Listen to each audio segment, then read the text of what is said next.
আসসালামু আলাইকুম। কি অবস্থা সবার? আজকের ভিডিওতে মূলত আমরা হাজী মোহাম্মদ দানেশ বিজ্ঞান ও প্রযুক্তি বিশ্ববিদ্যালয়ে ইংলিশ কোন কোন টপিকে বেশি প্রশ্ন আসে সেটা কোশ্চেন অ্যানালাইসিস করে তোমাদের দেখাই দিব। অর্থাৎ যারা হাবিবুতে পরীক্ষা দিবে, বিশেষ করে তোমরা জানো প্রতিটা ইউনিটেই ইংলিশের উপর কোশ্চেন আসে। সো আমি আজকে 13টা টপিক বলবো। এই 13টা টপিকের বাইরে তেমন কোনো প্রশ্নই আসে না। সো আমি তোমাদের বলবো তোমরা একটু খাতা কলম নিয়ে বসো এবং আমি যে টপিকগুলো বলছি একটু নোট ডাউন করো। আশা করি তুমি যদি ইংলিশে তোমার 100% মার্ক থাকে 100%-এর মধ্যে 95% মার্ক ক্যারি করতে পারবা। তো প্রথমেই আমরা যে টপিকটা বলবো সেটা খুবই ইম্পর্টেন্ট, সেটি হলো পার্টস অফ স্পিচ। দেখো 2018-19 সালে পার্টস অফ স্পিচ থেকে 2টি প্রশ্ন আসছে এবং 2017-18 সালে প্রায় 4টি প্রশ্ন আসছে। তো এবছর তোমাদের ভর্তি পরীক্ষায় প্রায় ন্যূনতম 2টা পার্টস অফ স্পিচ আসার সম্ভাবনা রয়েছে। এখন পার্টস অফ স্পিচের মধ্যে কি কি আসে? হ্যাঁ, ধরো একটা সেন্টেন্স দিয়ে সেখানে বলো একটা নির্দিষ্ট ওয়ার্ড, যেটা কোন পার্টস অফ স্পিচ। এই টাইপের প্রশ্নগুলো বেশি আসে। তো এটা খুবই ইম্পর্টেন্ট, লিখে ফেলো। দেন ভয়েস। ভয়েসের ক্ষেত্রে 2018-19 সালে 4টি প্রশ্ন আসছে এবং 2017-18 সালে 3টি প্রশ্ন আসছে। তো বলাই যায় গড়ে মোটামুটি 3টা প্রশ্ন এবছর আসবে। এখন ভয়েসটা আসলেই তোমরা অনেকে বলো কোন বই থেকে পড়বো। ভাই, কোনো বই পড়ার দরকার নেই, তুমি রুলগুলো ভালো করে পড়ো এবং বিগত সালের যে ভয়েসগুলো আসছে বিভিন্ন বিশ্ববিদ্যালয়ে সেগুলো প্র্যাকটিস করো। এনাফ, তোমরা ভয়েসের তিনটাই কারেক্ট করবা, ঠিক আছে? তো আমার কাছে আসলে আমি যে অ্যানালাইসিস গুলো বলছি সেগুলো দীর্ঘ প্রায় 5 বছরের আমাদের পর্যালোচনা, এবং আমাদের একটা বই বের হয় দীপশিখা, হাজী দানেশের জন্যই বিশেষ করে। তো সেখানে আমরা এই টপিক ভিত্তিক কিন্তু অ্যানালাইসিস এবং কোন কোন টপিকে প্রশ্ন আসে সেই অনুযায়ী দেওয়ার চেষ্টা করি। তো যারা হাজী দানেশের পরীক্ষা দিবা অবশ্যই দীপশিখা বইটা একটু দেখবা, এটা question bank plus suggestion.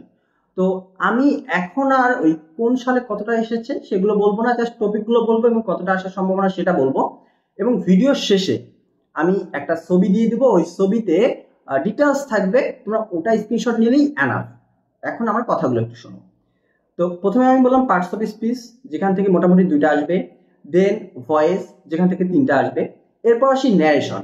Narration minimum 3টা আসে এবং প্রত্যেক বছর আসে। সো অবশ্যই ন্যারেশন তোমার জন্য ইম্পর্টেন্ট। সেম কথা, জাস্ট রুল পড়বা আর বিগত সালের যেগুলো আসছে বিভিন্ন বিশ্ববিদ্যালয়ের ন্যারেশন সেগুলো প্র্যাকটিস করবা, দেখবা হুবাহু কিছু কমন তোমরা পেয়ে যাবা। এরপর ট্রান্সফরমেশন। ট্রান্সফরমেশনের ক্ষেত্রে দেখা যায় যে প্রতি বছর 2টা থেকে 3টা প্রশ্ন আসে।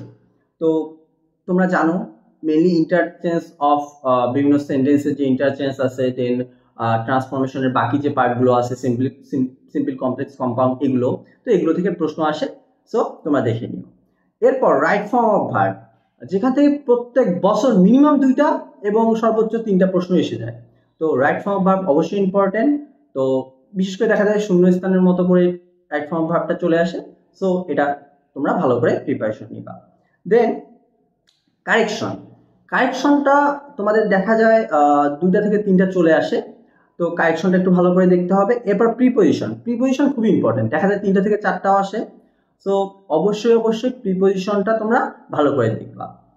এরপর interchange of parts of speech, then তোমাদের সিনোনিম অ্যান্টোনিম। সিনোনিম অ্যান্টোনিম 3টা করে আসবে, প্রত্যেক বছরই 2টা থেকে 3টা করে আসে। এবং হাজী দানেশের যদি প্রশ্ন প্যাটার্ন বলি, আমাদের কিন্তু এলোমেলো থাকে না। দেখা গেল তোমাকে বলবে যে তুমি সিনোনিম বের করো, তারপরে টানা 3টা সিনোনিম থাকবে কোশ্চেনে, তারপর অ্যান্টোনিম থাকবে টানা 3টা থাকবে, same right form of verb থাকবে টানা 3টা থাকবে। সো বুঝতে তোমার খুব সুবিধা হবে। এরপর কাইট স্প্লিং। কাইট স্প্লিং এর ক্ষেত্রে খুব কম আসে, একটা। সো তোমরা এটা গুরুত্ব বিবেচনা সেভাবেই নিবা। এরপর ট্রান্সলেশন। ট্রান্সলেশন খুবই ইম্পর্টেন্ট, হাজী দানেশে আসবে মিনিমাম 4টা থেকে 5টা। সো যে বই পাবা ইংলিশের সেটা থেকে যত ট্রান্সলেশন আছে ভালো করে পড়বা, মিনিমাম 4টা 5টা তুমি কমন পেয়ে যাবা। এরপর লিটারেচার থেকে একটা আসে। সো তুমি যদি চাও স্কিপ করতে পারো, না হলে তুমি দেখতে পারো, এটা তোমার উপর ডিপেন্ড করবে। তাহলে এখন যদি আমরা এক নজরে আসি কি কি টপিকে আমরা কথা বললাম সেটা কি।